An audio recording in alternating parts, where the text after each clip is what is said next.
ونادى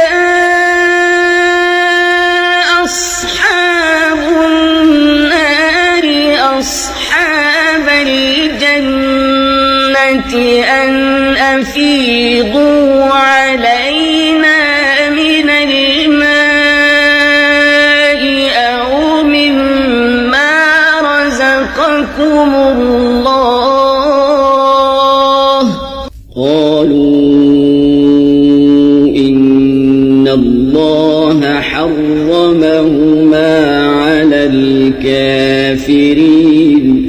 الذين اتخذوا دينهم لهوا ولعبا وغرتهم الحياة الدنيا فاليوم ننساهم كما نسوا لقاء يومهم هذا وما كانوا